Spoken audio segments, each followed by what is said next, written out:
Good morning students. बेटा कल हमने ध्वनि पोएम का फर्स्ट और सेकंड दोनों ही स्टेंजे ये किए थे। दोनों पद्यांश की हमने व्याख्या की थी। आज हम लास्ट स्टेंजे की व्याख्या करेंगे। आप ध्यान से सुनिएगा। सबसे पहले क्या लिखेंगे? प्रसंग लिखेंगे। क्या है प्रसंग इस पोएम का? देखो प्रसंग में क्या है? ध्वनि पोएम से ली गई हैं ये पंक्तियाँ। और कवि कौन है? सूर्यकांत त्रिपाठी निराला जी हैं।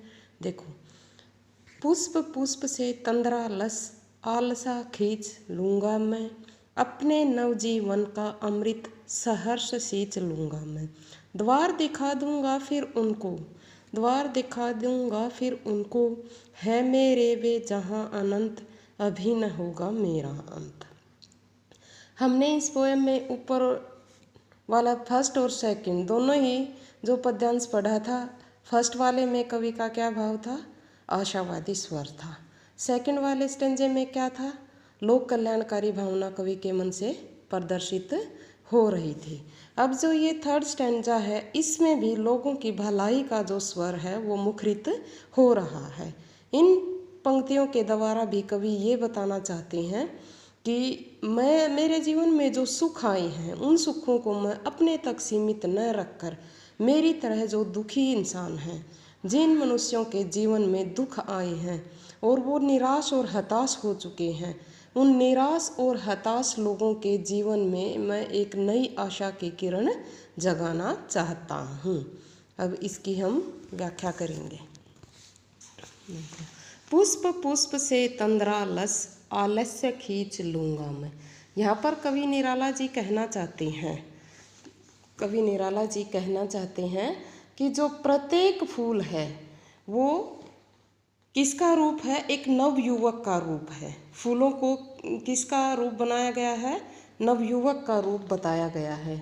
कवि का मानना है कि जो प्रत्येक फूल है एक किशोर है, एक नवयुवक है, और वह ऐसा नवयुवक है जिसके जीवन में निराशा और हताशा परिपूर्ण है। निराश व्यक्ति हैं और उन निराश युवकों को की जो निराशा है जीवन में, उनके जीवन में जो आलस्य है, उस आलस्य को मैं समाप्त करना चाहता हूँ। अपने नवजीवन का अमृत सहर्ष सींच दूंगा मैं। और यह निराशा कवि कैसे दूर करना चाहते हैं? यह निराशा कवि अपने जीवन में आने वाले सुख रूपी अमृत से उनके जीवन को सींच कर दूर करना चाहते हैं। उनके जो आलस्य है, आलस्य का जो उनके जीवन में भाव है, उसको अपने सुखों के, अपने जीवन में आने वाले सुखों के माध्यम से कवि क्या करना चाहते हैं? उस निराशा के भाव को समाप्त करना चाहते हैं।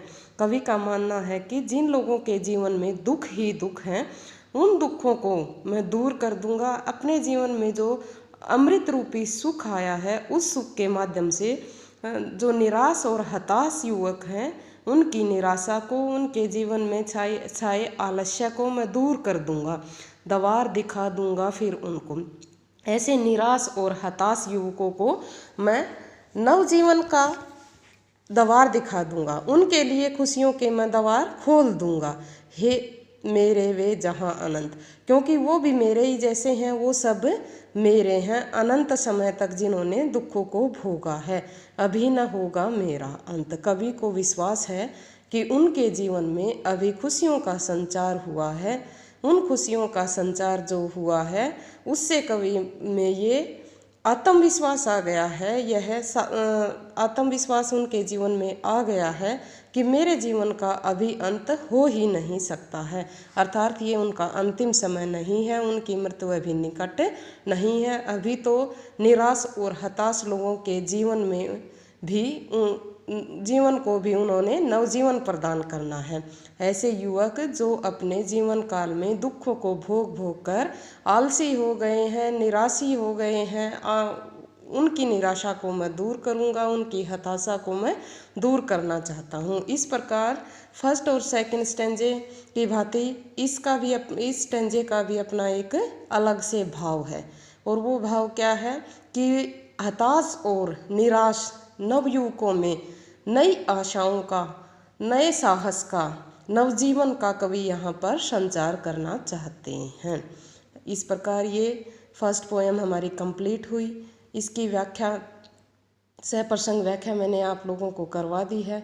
इसे आप ध्यान से 1 बार 2 बार वीडियो को देखकर फिर अपनी पुस्तक में से पढ़िएगा और अच्छी तरह से इसकी व्याख्या को लर्न कीजिएगा। इसके बाद नेक्स्ट वीडियो में मैं आपको इसके जो टेक्सुअल क्वेश्चन हैं वो करवाऊँगी। Thank you and have a nice day.